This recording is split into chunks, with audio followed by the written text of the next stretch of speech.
Assalamualaikum warahmatullahi wabarakatuh. Alhamdulillahirabbil alamin wa bihi nasta'in wa ala umurid dunya waddin. Wassalatu wassalamu ala asrofil anbiya'i wal mursalin sayyidina wa habibina wa syafi'ina Muhammadin wa alihi wa sahbihi ajma'in. Amma ba'du. Perkenalkan, nama saya Hilman Natsifah dari Prodi PGMI 1. Video kali ini untuk memenuhi tugas mata kuliah Ulumul Quran. Di sini saya akan membahas tentang munasabah Al-Quran. Al-Quran adalah pedoman hidup bagi umat manusia yang menghendaki kebahagiaan di dunia maupun di akhirat. Seluruh ajaran Islam pada prinsipnya telah tertuang pada Al-Quran. Baik, di sini saya akan menjelaskan tentang pengertian munasabah.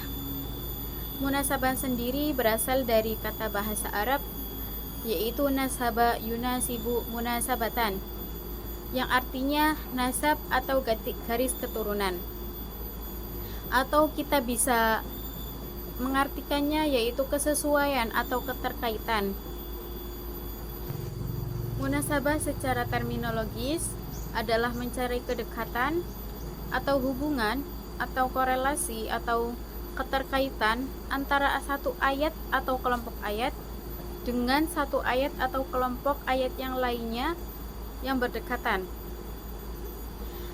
Kemudian munasabah Al-Quran adalah ilmu yang mempelajari tentang korelasi makna antara ayat dengan ayat atau surat dan surat di dalam Al-Quran.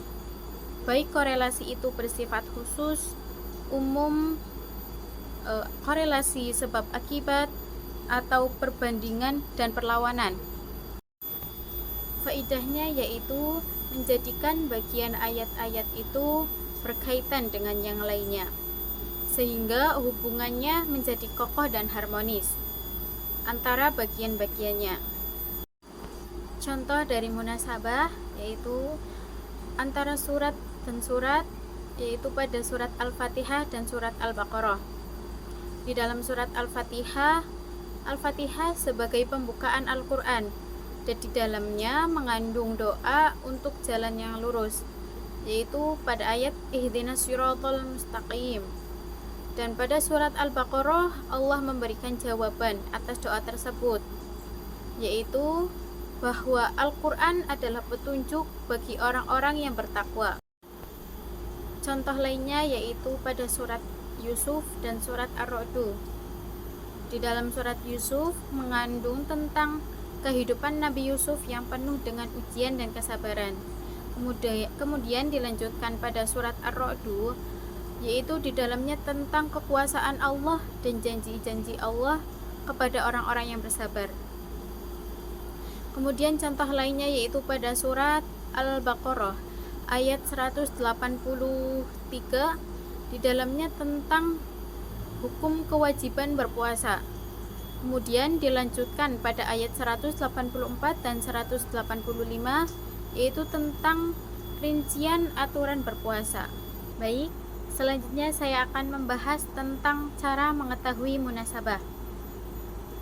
Ada beberapa cara untuk mengetahui munasabah, yaitu yang pertama, kita harus memperhatikan tujuan pembahasan suatu surat yang menjadi objek pencarian.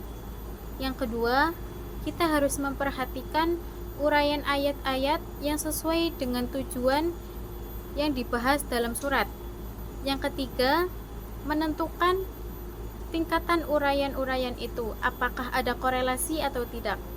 Yang keempat, dalam menyimpulkannya, kita harus memperhatikan ungkapan bahasanya dengan benar dan tidak berlebihan. Baik, kemudian saya akan menjelaskan tentang macam-macam pembagian munasabah. Ada beberapa macam pembagian munasabah, yaitu ada munasabah antar bagian surat dengan surat sebelumnya, kemudian ada munasabah antar surat dengan tujuan turunnya, kemudian ada munasabah antar bagian suatu ayat, kemudian ada munasabah antar kelompok ayat dengan kelompok ayat selanjutnya, kemudian ada munasabah antar awal surat dan akhir surat yang sama, kemudian ada munasabah antar awal surat dengan penutup surat setelahnya. Kemudian ada munasabah antar penutup suatu surat dengan awal surat setelahnya. Kemudian ada juga munasabah antar fasilah atau pemisah dan isi ayat.